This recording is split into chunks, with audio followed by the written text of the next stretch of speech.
The sound of a green parrot pressing its body against a closed nursery door at 4 in the morning is unmistakable.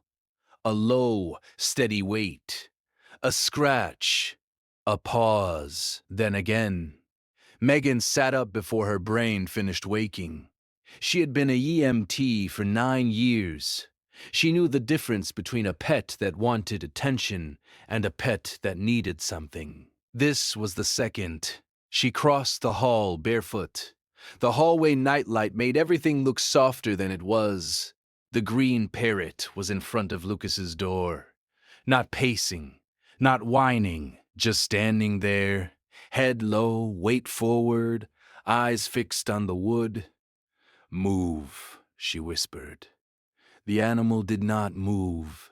She pushed past, opened the door, and looked in. Lucas was asleep on her back, cheeks flushed, small fist curled near the cheek.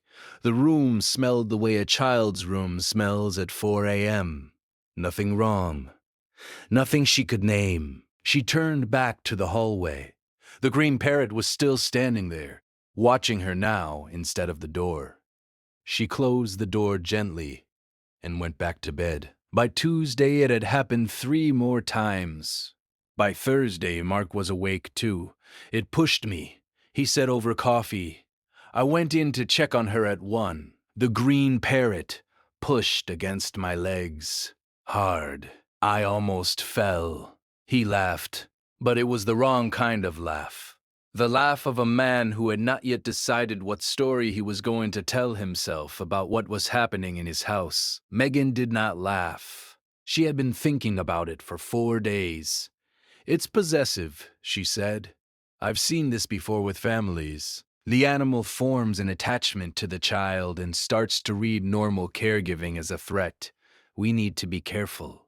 She said it because she believed it. She said it because she had seen it. 20 families across 9 years. The pattern always started the same way.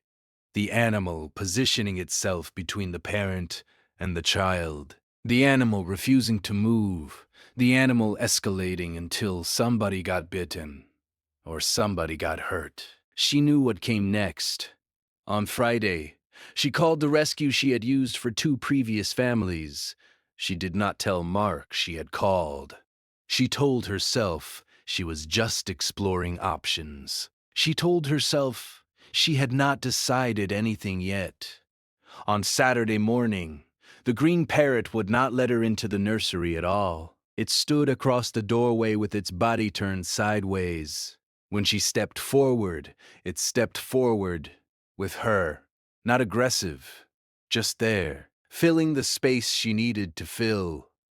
Lucas was crying inside the room, a short, breathy cry that Megan did not recognize. Not hungry, not tired, something else. She tried to push past.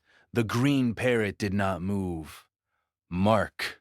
Her voice came out flat. "Get this thing out of here.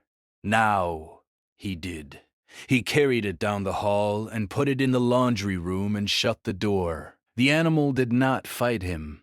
It just looked back over its shoulder once, at the nursery, before the door closed. Megan went into the room.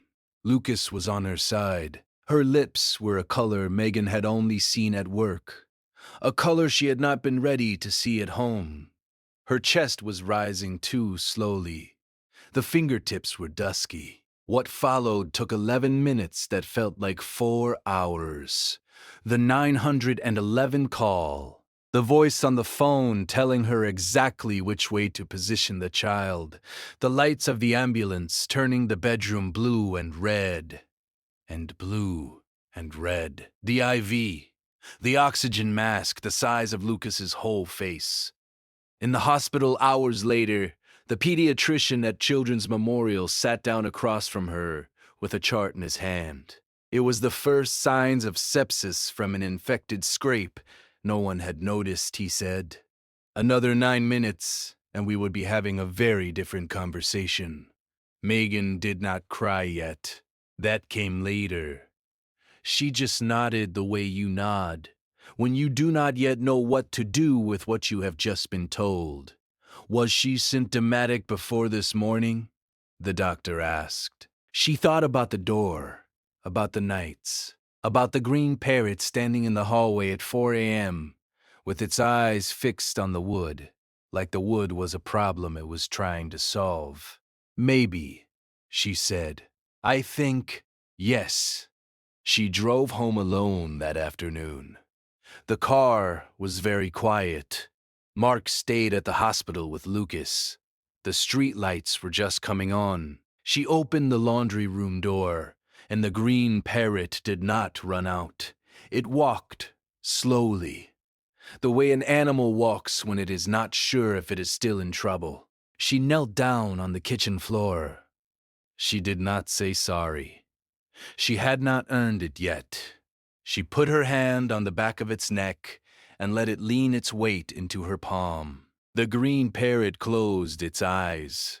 That night, the door to the nursery stayed open. The green parrot took its position on the rug at the foot of the empty crib and did not move.